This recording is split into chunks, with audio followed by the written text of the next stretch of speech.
Hey everyone, welcome back to Coin Collecting Chronicles. If you're into coins, currency, and everything numismatic, you're in the right place.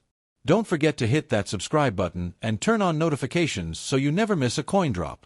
Today, we're diving into two very interesting pieces from 1983, the 1983 quarter dollar and the 1983 half dollar, both in circulated condition. What are they worth today, and why do collectors care? Let's get into it. Let's start with the 1983 U.S. Washington quarter. Minted during the Reagan era, this quarter has a bit more history behind it than you might expect. Now here's the key detail. In 1982 and 1983, the U.S. Mint did not produce official mint sets due to budget constraints. That means any high-grade examples of quarters from these years must have come directly from circulation, making them far more scarce in uncirculated condition than coins from other years in circulated condition. A 1983 P or 1983 D quarter is typically only worth face value, 25 cents. But that changes drastically when you find one in uncirculated or high-grade condition, especially with strong luster and clean fields, and mint state 65 or higher. These coins can fetch anywhere from $25 to over $150, depending on grade and demand. Some rare varieties like the 1983 P with a double die reverse can command even more. Next, let's talk about the 1983 Kennedy half dollar. This iconic coin features the late President John F. Kennedy and has been a staple of American coinage since 1964. By 1983, Kennedy halves were still being struck in copper-nickel clad, not silver, and they were rarely used in everyday transactions.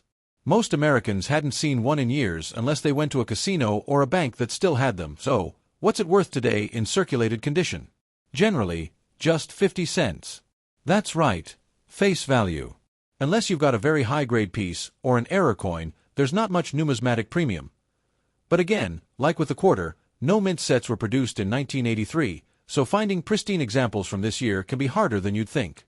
Collectors value those for their rarity in top grades. An MS-65 or better can bring in anywhere from $5 to $30 or more, especially if it's certified. Let's not forget about the wildcards, errors, and varieties. While rare, they can dramatically increase the value of both 1983 quarters and half dollars. Off-center strikes, clipped planchet strike through full strike details like full talons or full drumlines. Some error coins from 1983 have sold for hundreds of dollars, depending on rarity and eye appeal. Always double-check those pocket change finds. So here's the big question. Should you hang on to your 1983 quarters and half dollars? If they're in rough, circulated condition, probably not. But if you come across one with unusually sharp detail, no scratches, and brilliant luster, definitely set it aside. Those are becoming more desirable each year. And if you think you've found an error coin, get it authenticated by a third-party grading service like PCGS or NGC. It could be worth much more than you think. Before we talk value, let's rewind to 1983, a fascinating year in U.S. coinage history. Ronald Reagan was president, inflation was high, and the U.S. economy was still recovering from the recession of the early 80s. The mint was cutting costs, and coin collectors would feel the impact point. One of the biggest decisions the U.S. Mint made in 1982 and 1983 was to stop producing official mint sets. That's right, for the first time in years, there were no government-issued collector sets available. Why? Budget cuts. The economy was tight, and the mint had to make sacrifices. This decision had a major ripple effect. Without mint sets, the only way to get coins from those years was through everyday circulation, meaning most of the coins got beat up, scratched, and worn down. That's why high-quality 1983 coins are actually harder to find than coins from many other years. And that scarcity, especially for coins in mint state or better, has made 1983 a standout year for collectors, particularly for the Washington quarter and the Kennedy half dollar. It's also worth noting that the materials used hadn't changed. Both the quarter and half dollar were made of copper-nickel clad, not silver. But the condition and availability of pristine examples from 1983 is what makes these coins historically and numismatically important.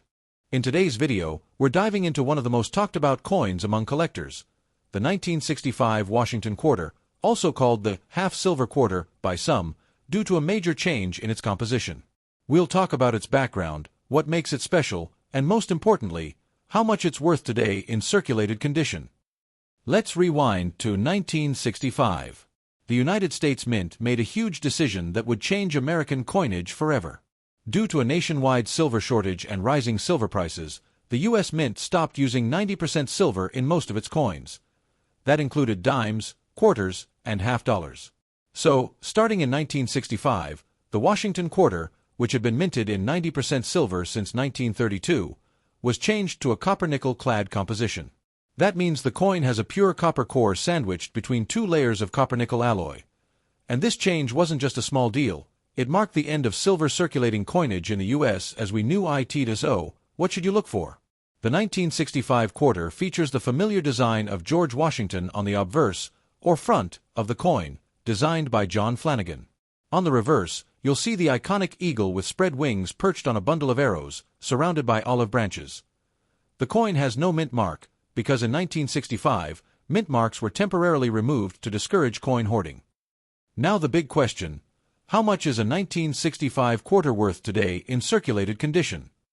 Most 1965 quarters you find in your pocket change are worth just their face value, 25 cents, especially if they're heavily worn. Since billions were made, over 1.8 billion to be exact, they're very common. However, in uncirculated or high-grade conditions, especially coins graded MS-65 and above by professional grading services, values can climb up to $5 to $20 or even more, depending on demand. But here's where it gets exciting. Some errors and transitional pieces from 1965 can be worth hundreds or even thousands of dollars. Collectors go crazy over 1965 quarters that were mistakenly struck on silver planchets, leftover blanks from 1964. These transitional errors can be worth $3,000 to $7,000 or more, depending on the coin's condition and authenticity. How can you tell if you've got one? Weigh it. A regular 1965 clad quarter weighs about 5.67 grams, while a silver one will weigh 6.25 grams. If your coin is heavier than normal, get it tested by a professional or send it to a grading company like PCGS or NGC. So should you save every 1965 quarter you come across? Unless it's in exceptional condition or shows signs of being an error coin, most are still only worth a quarter. But hey, it's always worth checking. And if you're a beginner collector, it's a great coin to start building your collection, since it tells a fascinating story of economic change in the U.S. during the 1960s. Thanks so much for watching. If you've got a 1965 quarter in your collection, especially one you think might be silver, tell us in the comments.